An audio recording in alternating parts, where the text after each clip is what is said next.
एक बार फिर स्वागत है आपका। सीधे आपको लखनऊ की तस्वीरें दिखाते हैं जहां पर मुख्यमंत्री योगी आदित्यनाथ संबोधित कर रहे हैं। गुरुद्वारा प्रबंध कमेटी के प्रधान सरदार राजेंद्र सिंह बग्गा जी,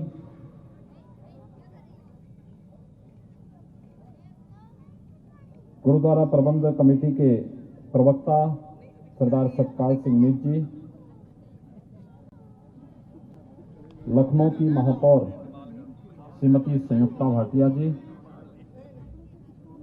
माननीय विधायक श्री त्रिपाठी जी, उत्तर प्रदेश अल्पसंख्यक आयोग के सदस्य सरदार परविंदर सिंह जी, पंजाबी एकेडमी से जुड़े हुए सरदार जसविंदर सिंह जी, सरदार हरमिंदर सिंह जी, सरदार कुलदीप सिंह सलूजा जी और आज के इस कार्यक्रम में उपस्थित सभी भाइयों बहनों, पावन प्रकाश पर्व पर मैं प्रदेश सरकार की ओर से आप सबको हृदय से अभिनंदन करते हुए कोटि कोटि बधाई देता हूं। आप सबके प्रति मैं अपनी शुभकामनाएं व्यक्त करता हूं। हम लोगों ने 2 वर्ष पहले जगत गुरु के रूप में विख्यात गुरु नानक देव जी के 550वें प्रकाश पर्व को बड़े हर्षोल्लास के साथ मनाया था और आज 552वें प्रकाश पर्व पर फिर एक बार हम लोगों को गुरु कृपा से यहां पर एकत्र होने का सौभाग्य प्राप्त हो रहा है।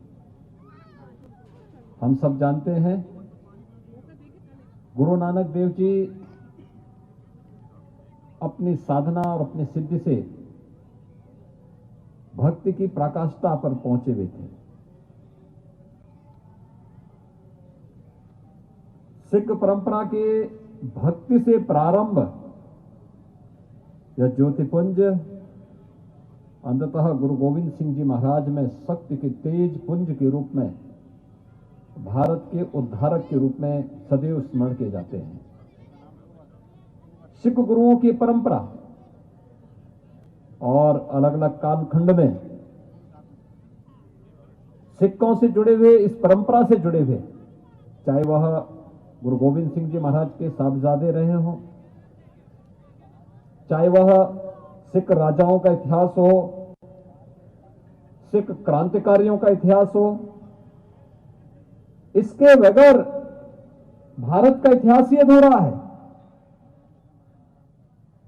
इसलिए यह पर्व केवल और केवल हम सिख समुदाय तक सीमित न रख करके संपूर्ण भारत के पर्व के रूप में इस प्रकार के आयोजनों को हमें मनाना चाहिए।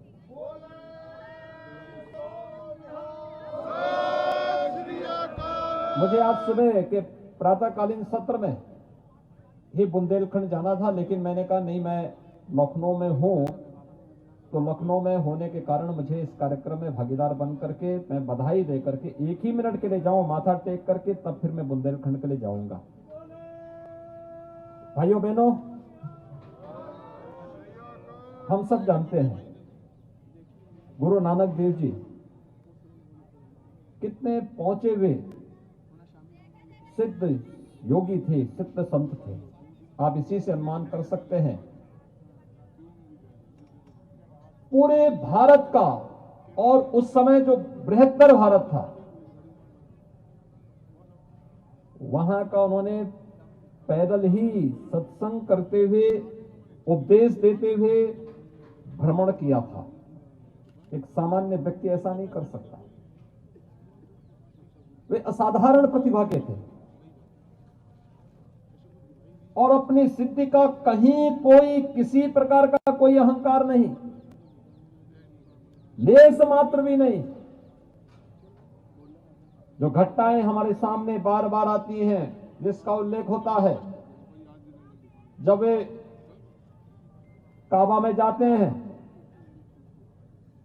और वहां उनको कहा जाता, वहां का मौलवी इनसे कहता है कि पैर आपने काबा की तरफ, मक्का में जाके काबा की तरफ पैर क्यों किया है?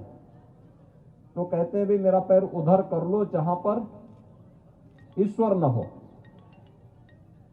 और पैर दूसरी तरफ करता तो पता लगता उधर ही काबा दिखाई देने लगता है। ये कोई सामान्य मनुष्य में इस प्रकार के गुण नहीं होते। दिव्य गुण, दिव्य विभूतियों से परिपूर्ण गुरु नानक देव जी जैसे संती थे, जिन्होंने उस कालखंड में बाबर जैसे आक्रांता को जाबर कहने का साहस किया था और कहा था कि तुम्हारा यह कृत्य धर्म विरोधी है, मानवता विरोधी है। और उसके सामने कहने का साहस अगर किसी ने किया था उस कालखंड में, गुरु नानक देव जी महाराज ने किया था। भाइयों बहनों, हम सबको सिख गुरुओं के इस महान तप, साधना, उनकी सिद्धि और उनके जो चमत्कार थे, इन सब के साथ साथ देश धर्म के लिए किए गए उनके योगदान को हमेशा स्मरण करके हुए सदैव उससे प्रेरणा प्राप्त करनी चाहिए, क्योंकि उनकी प्रेरणा ही हमें आगे बढ़ने के लिए निरंतर प्रेरित करेगी। और आज के इस अवसर पर जब हम लोग 552वें प्रकाश पर्व पर यहां पर एकत्र हैं, कितना सुखद संजोग है।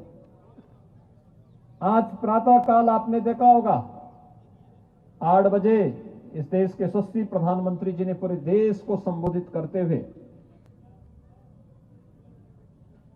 उन 3 कृषि कानूनों को, मुख्यमंत्री योगी आदित्यनाथ को आप सुन रहे थे। ब्रेक के लिए यहाँ पर रुकेंगे।